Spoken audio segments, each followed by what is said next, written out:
तो अगर आप इस वीडियो पे आ गए हैं तो इस वीडियो को कंप्लीट वॉच कीजिएगा, क्योंकि मैं यहाँ पर आपको एक एसएमपीएस एडाप्टर या फिर आप चार्जर कह सकते हैं, इसे मैं रिपेयर करना सिखाऊंगा। ये 12 वोल्ट 2 एम्पियर का है।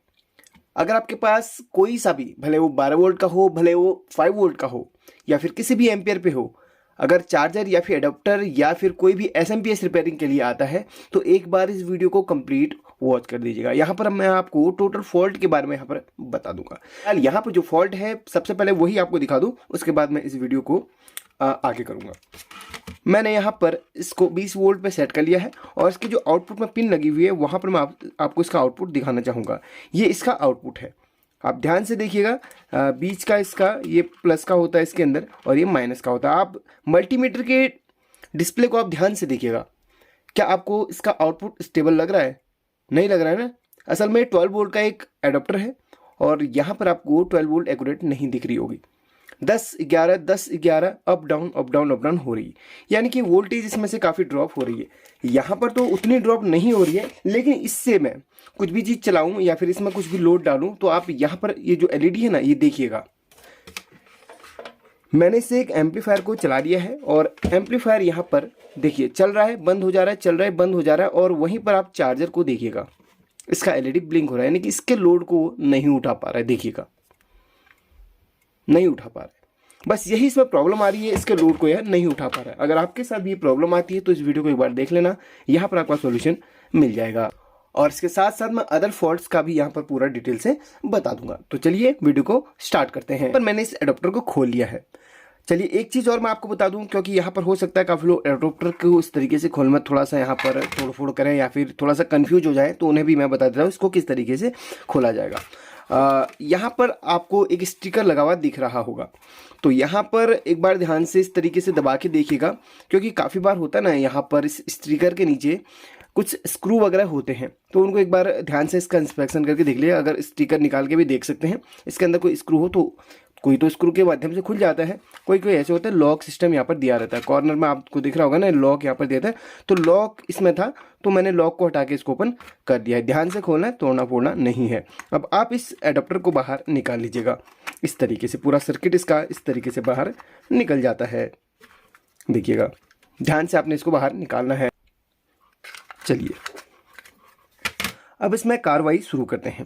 सबसे पहले आपको इसमें जितने भी कंपोनेंट्स दिख रहे हैं सबकी यहाँ पर देखिए, अगर ये प्रॉब्लम आ रहा है तो एक बार सोल्डरिंग चेक कर लीजिए, विशेषकर कैपेसिटर पे। पर देखिए जो मेन कैपेसिटर है इस पे और आउटपुट पे जो कैपेसिटर लगे हुए हैं उनकी आप सोल्डरिंग चेक कीजिएगा, यहाँ पर कोई सोल्डरिंग टूटी तो नहीं है। और दूसरी बात है, यहाँ पर आपने कैपेसिटर भी देखने हैं, फूले तो नहीं है कोई कैपेसिटर, सर्किट में कोई भी कैपेसिटर फूले तो नहीं, ये आप ध्यान से देखिएगा यहाँ से। और इसका निचला हिस्सा भी देख लीजिएगा, ये फूला नहीं है। चलिए ये तो ठीक है। अब यहाँ पर हम इसको पावर देंगे और इसके मेन कैपेसिटर पे हम वोल्टेज चेक करेंगे कि वोल्टेज लगभग कितनी बन रही है, और इसको लोड देके भी देखेंगे। जब ये वोल्टेज को ड्रॉप कर रहा होता है उस वक्त हम लोड देके देखेंगे। तो यहाँ पर मैंने इसको प्लग इन कर लिया है, अभी ऑन नहीं किया, बस ऐसे अभी प्लग डाल के रखा हुआ है।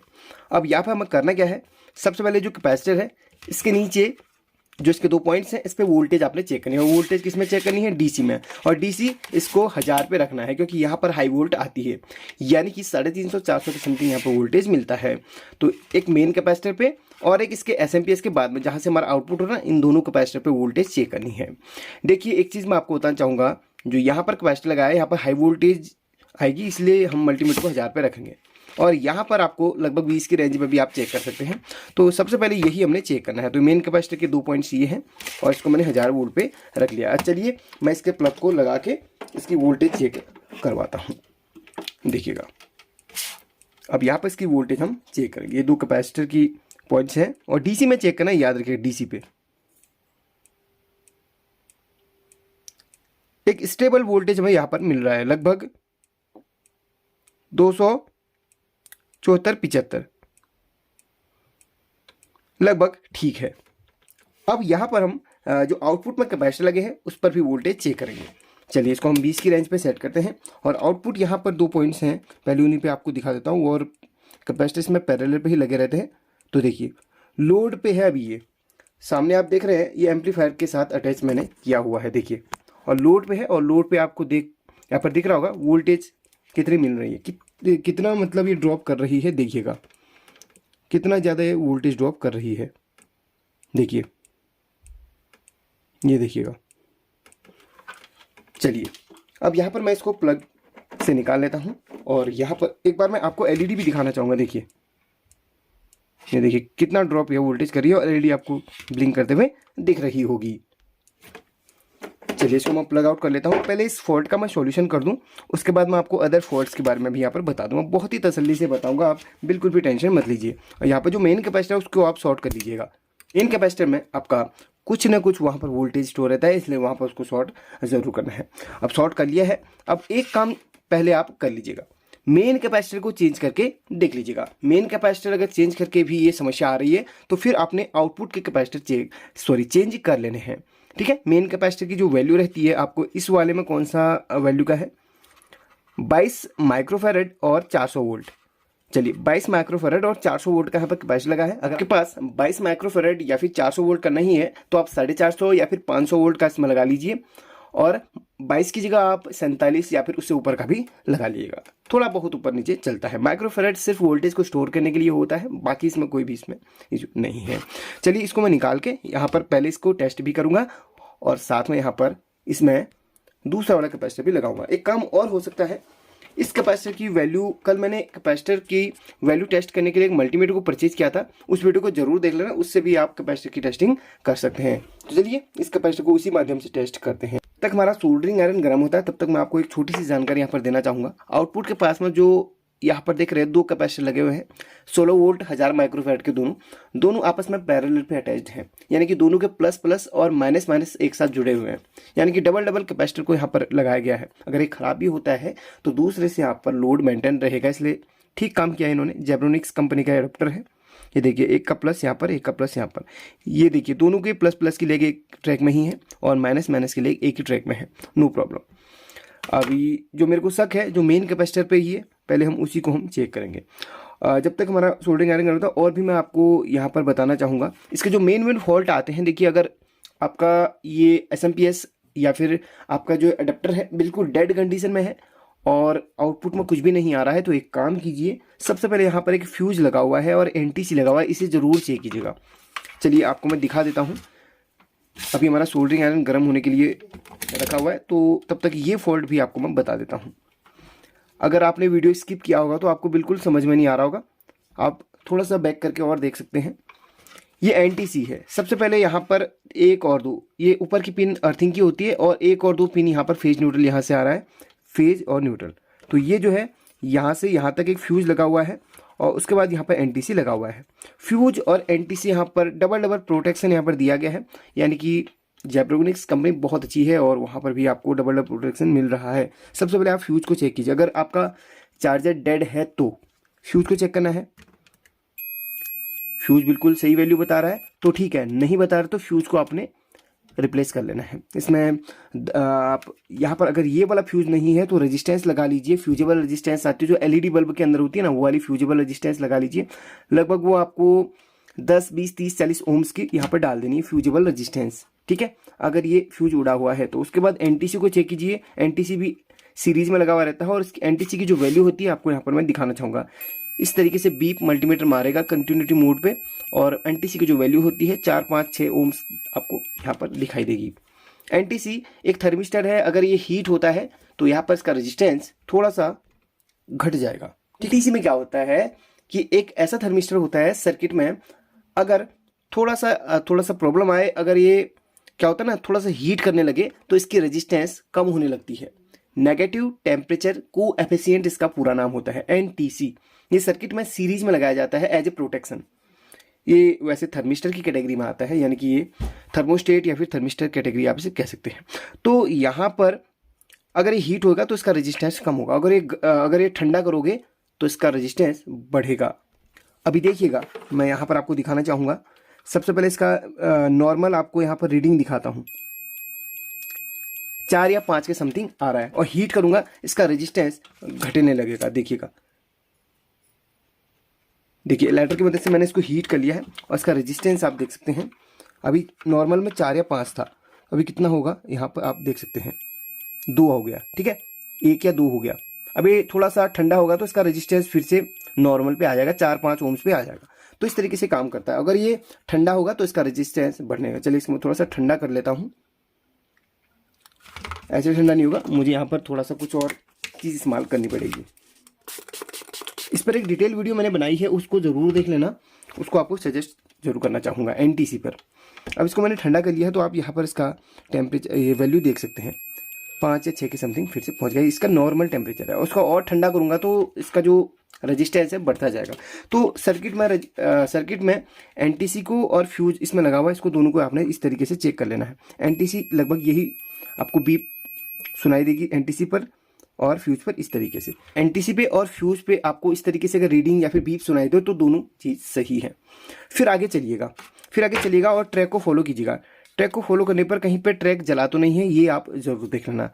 और उसके बाद जस्ट क्या होता है ना, इसके बाद ये देखिए NTC और फ्यूज के बाद यहाँ से आपका 220 वोल्ट आ रही है, ये फ्यूज पे आई और फ्यूज ने यहाँ पे दी और यहाँ से यहाँ तक NTC है। तो उसके बाद ये जो ट्रैक है यहाँ तक जा रहा है, देखिए ये ट्रैक है यहाँ पर जा रहा है यहाँ तक, और ये जो दूसरी लाइन है यहाँ पर जा रही है। यानी कि आपका जो 220 वोल्ट है फ्यूज और NTC के होते हुए यहाँ पर आ जा रहा है, यहाँ इन दोनों पॉइंट्स पे। ये आपका लाइव है, ये आपका न्यूट्रल है, ठीक है। लाइव और न्यूट्रल पॉइंट यहाँ पर इधर से प्रोटेक्ट होते हुए यहाँ तक आ चुका है। यहाँ से यहाँ तक एक कॉइल लगी हुई है जो कि आपको ट्रांसफार्मर की तरह दिख जाएगी। ये देखिए ये ट्रांसफार्मर की तरह दिख जाएगी, असल में एक कॉइल होता है। तो कॉइल का एक पॉइंट ये है, कॉइल का दूसरा पॉइंट ये है। तो यहाँ से यहाँ तक की रीडिंग आपको कंटिन्यूटी यहाँ पर कुछ ना कुछ दिखाई देगी और यहाँ से यहाँ तक की रीडिंग आपको मैं दिखाना चाहूँगा, इस तरीके से आएगी। तो देखिए कई प्रकार के प्रोटेक्शन यहाँ पर दिए जाते हैं SMPS में, ताकि SMPS में जो लास्ट में मॉसफेट रहता है या फिर IC रहती है उड़े ना। तो इसीलिए यहाँ पर देखिएगा, ये देखिए कॉइल की रीडिंग कुछ इस तरीके से आपको दिखाई देगी और इधर भी ऐसी आपको दिखाई देगी। यहाँ से ऐसे क्रॉस में रीडिंग आपको कभी नहीं आएगी कॉइल पे, सामने की रीडिंग आएगी, क्योंकि यहाँ से यहाँ तक कॉइल के माध्यम से ट्रैक यहाँ पर पूरा हुआ है, यहाँ से यहाँ तक कॉइल के माध्यम से ट्रैक पूरा हुआ। कॉइल के बाद जस्ट यहाँ पर 1 2 3 4 डायोड आ जाती हैं। एक डायोड ये है, एक डायोड ये है, एक डायोड ये है, 4 डायोड से मिलकर क्या बनता है, रेक्टिफायर, जैसे कि यहाँ पर है। तो रेक्टिफायर है। आप एक एक करके सभी कंपोनेंट्स को चेक कीजिएगा। सभी कंपोनेंट्स बिल्कुल ठीक हैं, फिर भी आपका आउटपुट नहीं आ रहा है, तो अभी मैं आपको पूरा बताऊंगा। और एक चीज़ मैं आपको और बता दूं, अगर आपने ध्यान दिया होगा तो यहाँ पर कभी भी आउटपुट अगर नहीं मिलता है तो ज़्यादातर जो प्रॉब्लम्स होती है फ्यूज के उड़ने की वजह से होती हैं। कभी भी सर्किट में कोई प्रॉब्लम आ जाती है तो ये फ्यूज या फिर NTC ख़राब हो जाते हैं। ये दोनों क्यों ख़राब होते हैं, ये दोनों इसलिए ख़राब होते हैं कि आपका ये जो मेन कैपेसिटर अगर ये शॉर्ट हो जाए या ये ब्लास्ट हो जाए या फिर ये चारों डायोड ख़राब हो जाए या ये शॉर्ट हो जाए या ये कैपेसिटर शॉर्ट हो जाए या ये मॉसफेट शॉर्ट हो जाए, तो इस वजह से आपका फ्यूज या फिर आपका NTC ख़राब होता है। बेसिक मैंने आपको यहाँ पर आपको बता दिया है। मैंने आपको सभी चीज़ें चेक करनी बता दी हैं। बेसिकली यहाँ पर जो फॉल्ट है उस पर भी हम काम करेंगे, लेकिन आपको थोड़ा सा मैं यहाँ पर और बता दूंगा। देखिए डायोड को जब चेक करते हैं तो डायोड एक तरफ से वैल्यू देगा, देखिए डायोड है ना, एक तरफ से वैल्यू देगा और सभी कंपोनेंट्स को आपने बजर की रेंज पे चेक करना है। जैसे आप डायोड चेक करते हैं तो डायोड को इस तरीके से आपने देखिए एक तरफ से ये वैल्यू दे रहा है और एक तरफ से वैल्यू नहीं देगा, ऐसे करके बिल्कुल कुछ भी मल्टीमीटर पर नहीं शो करेगा। तो डायोड इस तरीके से वैल्यू देता है। सभी के सभी डायोड आप इस तरीके से चेक कीजिए। अगर मान लीजिए कोई भी डायोड अगर ऐसे भी दे रहा है तो उस डायोड को आप सर्किट से निकाल के चेक कीजिए। कभी कभी क्या होता है ना, डायोड शॉर्ट बताता है लेकिन शॉर्ट नहीं होता है। असल में डायोड में किसी और कंपोनेंट्स की वजह से वहाँ पर शॉर्टिंग दिखाता है। जो कंपोनेंट्स हमारे पैरेलल पे लगते हैं, पैरेलल पे यानी कि डायरेक्ट हमारे DC पे लगते हैं, जैसे कैपेसिटर हमारा पैरेलल पे लगता है और हमारा जो ये MOB वगैरह बैरिस्टर वगैरह जो पैरेलल पे लगते हैं, वहाँ पर उन कंपोनेंट्स के शॉर्ट होने की वजह से ये जो डायोड है ये शॉर्ट बताता है। जैसे कि आपका ये मॉसफेट है, यहाँ पर जो मॉसफेट लगा हुआ है, कई टाइप के जो SMPS होते हैं उनमें IC भी लगी रहती है, लेकिन इसमें ये मॉसफेट का प्रयोग किया गया है। तो कई जो है जब शॉर्टिंग बनती है तो मॉसफेट की वजह से भी शॉर्टिंग बनती है। तो जो मेन जो फॉल्ट आता है वो मॉसफेट, डायोड और कैपेसिटर की वजह से ही आता है। मैंने आपको क्लियर बता दिया है। मॉसफेट भी एक बार आपको चेक करना बता दूँ, ये 3 मॉसफेट की लेग हैं।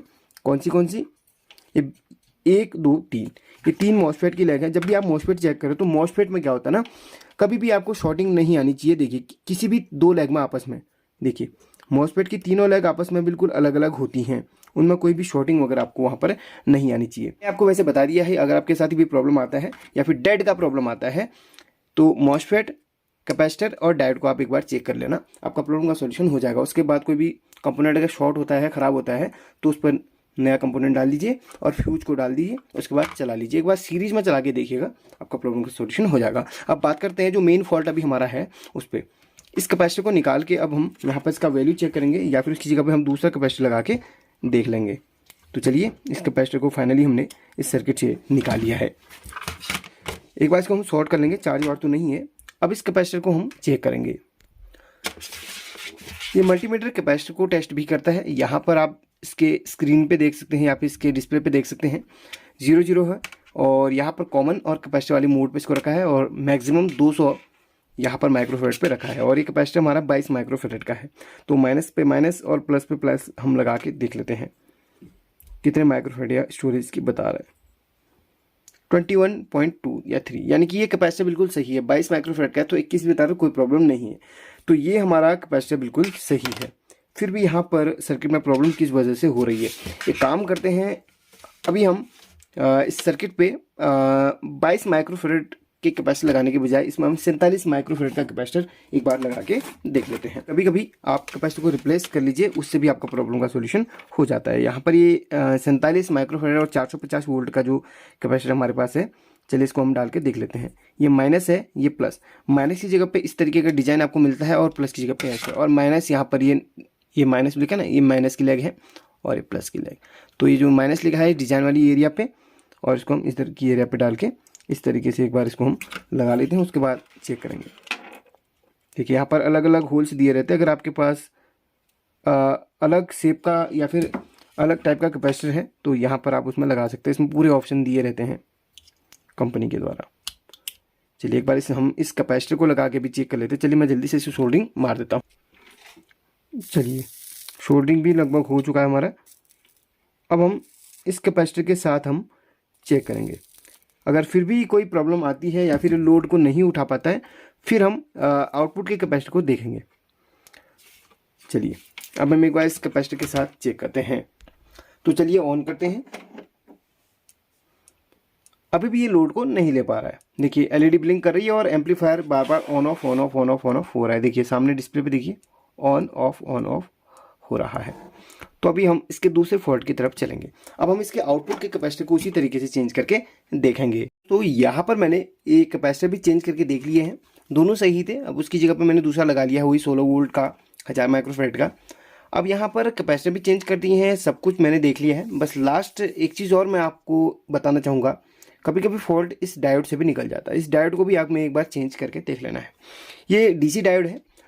यहाँ पर मैं एक बार इसकी वैल्यू आपको क्लियर दिखाना चाहूँगा। चलिए सबसे पहले मैं इस डायोड को बाहर निकाल लेता हूँ। कभी कभी इस डायोड की वजह से भी होता है।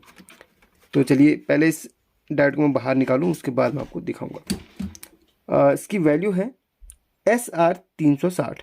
SR360 इसकी वैल्यू है। इसकी जगह आप दूसरा डाल के भी देख सकते हैं। चलिए मैं यहाँ पर पहले इस डायोड को चेंज करके देख लेता हूँ। तो दोस्तों यहाँ पर मुझे इस नंबर का डायोड नहीं मिला है। इसका जो नंबर है SR360 यानी कि सुपर फास्ट रिकवरी इसको बोलते हैं। इस पर भी मैंने डिटेल वीडियो बनाया, उसे आप ज़रूर देख लेना। इसके बदले अभी मैं यहाँ पर FR लगाऊंगा यानी कि फास्ट रिकवरी। ये सभी डीसी डायोड होती हैं, इस पे IN डायोड आप मत लगाइएगा। तो डीसी डायोड और AC डायोड क्या होती हैं वो आप ज़रूर एक बार जान लीजिएगा। अगर ये ज्ञान आपका अधूरा है तो आपको थोड़ा सा इसमें प्रॉब्लम हो सकता है। और इसमें भी एम्पियर होता है, यानी कि ये जो डायोड है कितने कितने एम्पियर का लोड ले सकते हैं, इसलिए होता है। लोड लेने के लिए इनके साइज अलग अलग होते हैं। ये SR है, बट मैं यहाँ पर SR की जगह FR लगा के देख रहा हूँ, सिर्फ यहाँ पर चेक करने के लिए। मैं यहाँ पर इस डायोड को नहीं लगाऊंगा क्योंकि यहाँ पर ये प्रॉब्लम कर सकता है। वो इसलिए क्योंकि ये इसके एम्पियर को नहीं उठा पाएगा। देखिए अगर इसका FR का साइज SR के बराबर होता तो यहाँ पर मैं इसको लगा सकता। सिर्फ मैं चेक करने के लिए यहाँ पर लगा रहा हूँ। देखिएगा भाई, वीडियो पे आए हैं तो सीख कर जाएं, इसलिए मैं कोई भी फॉल्ट को बिल्कुल क्लियर आपके साथ में समझाता हूँ। अभी मैं यहाँ पर इसको इसी तरीके से लगा रहा हूँ, बिल्कुल उसी पोजीशन में जिस पोजीशन में हमने इसको ऑलरेडी निकाला था। अब चलिए एक बार मैं इस SMPS को ऑन कर लेता हूँ और यहाँ पर देखते हैं कि क्या रिजल्ट मिलता है।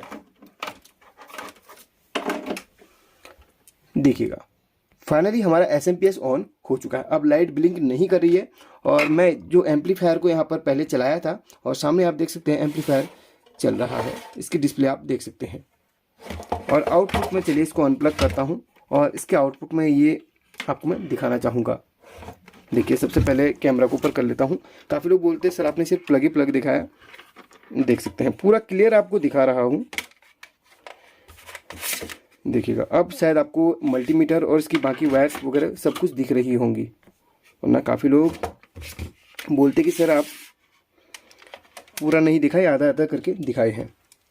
इसको मैं DC पे सेट करता हूँ, DC 20 पे, और आपको यकीनन इसकी पूरी वायर दिख रही होगी।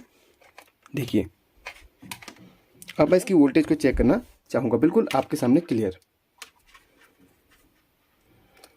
सामने आप देख सकते हैं वोल्टेज कितनी आ रही है और स्टार्टिंग में कितनी आ रखी थी वो आपने भी देखा होगा। देखिए अब लाइट कोई ब्लिंक नहीं कर रही है, बिल्कुल क्लियर यहाँ पर चल रही है। यहाँ पर मैंने आपको इसको चला के दिखा दिया है। अब छोटी सी जानकारी मैं आपको देना चाहूँगा, तब आप वीडियो को छोड़ दीजिएगा। देखिए मैंने यहाँ पर से SR डायोड को निकाला है, SR 360 डायोड को निकाला है और ये आपका 3 एम्पियर का डायोड है। 360 अगर इसमें है तो पहला डिजिट इसका 3 है, तो ये 3 एम्पियर तक के लोड को उठा सकता है ये डायोड। ठीक है, डायोड में भी एम्पियर होता है भाई, एम्पियर के लोड को उठाने के लिए उसमें पूरा यहाँ पर दिया गया रहता है। अगर 360 इसमें लिखा है तो ये 3 एम्पियर तक के लोड को उठा सकता है। और यहाँ पर ये 207 है, ये SR है, ये FR है। SR बोले तो सुपर फास्ट रिकवरी, FR बोले तो फास्ट रिकवरी। तो DC में इसी प्रकार की डायोड को लगाया जाता है SMPS SM ट्रांसफार्मर के बाद में। तो यहाँ पर ये 2 एम्पियर के लोड को उठाने के लिए है, ये 3 एम्पियर के लोड को उठाने के लिए। अब यहाँ पर हमें करना क्या होगा, यहाँ पर कंपनी के द्वारा यहाँ पर 3 एम्पियर का डायोड दिया है तो इसी नंबर के यहाँ पे डालना होगा। मैंने वैसे ही आपको चेक करने के लिए तो डाल दिया, बट आपको यही वाला डायोड डालना होगा SR 360 नंबर का, वरना आपका जो डायोड है फिर से ये प्रॉब्लम कर सकता है। जो अगर अलग नंबर का आप डाल दें तो प्रॉब्लम कर सकता है। तो यहाँ पर आपने देख लिया होगा डायोड की वजह से भी ये प्रॉब्लम आता है। बाकी आपने स्टार्टिंग में कैपेसिटर ही चेंज करके देखने होंगे। यहाँ पर मैंने वीडियो को पॉज करके डायोड को ढूंढा तो एक SMPS है जिसमें हमें ये डायोड मिलता है। ये फ्रीडिस का SMPS है जिसमें सबसे बड़ा डायोड जो होता है SR 360 नंबर का इसमें लगा हुआ है, वो फाइनली हमें मिल चुका है। अगर आपके पास भी फ्रीडिस के कोई ख़राब SMPS हो तो उनका डायोड आप इसमें लगा सकते हैं। देखिए यहाँ पर सबसे बड़ा जो डायोड है SR 360 नंबर का है। फाइनली वो डायोड जिसकी तलाश थी वो हमें मिल चुका है।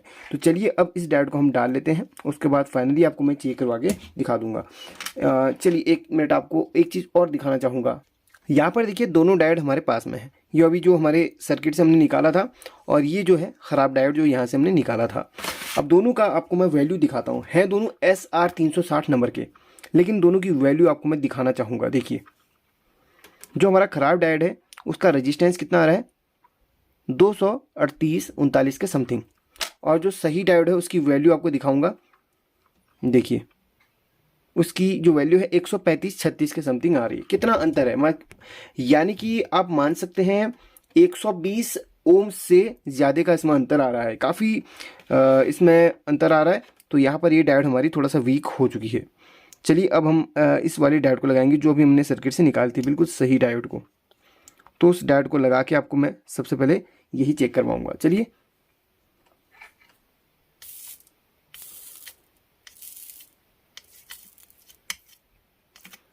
फाइनली सोल्डरिंग भी हो चुकी है। अब हम इस SMPS को चेक करेंगे और लोड देके भी देखेंगे। तो फाइनली SMPS हमारा ऑन हो चुका है और उसको हम लोड देके देखेंगे। चलिए एम्पलीफायर को चला के देखते हैं। तो फाइनली हमारा एम्पलीफायर चल चुका है। सामने आप यहाँ पर देख सकते हैं एम्पलीफायर चल रहा है और बिल्कुल सही कंडीशन में है। तो बस यही प्रॉब्लम्स आपके साथ मैंने शेयर कर लिया, उसका सॉल्यूशन भी आपको दे दिया है। बिल्कुल फाइनल आपके सामने जो भी है मैंने दिखा दिया है। वीडियो को लाइक कीजिए, शेयर कीजिए और कुछ नया सीखने की हमेशा कोशिश कीजिए। Thank you so much.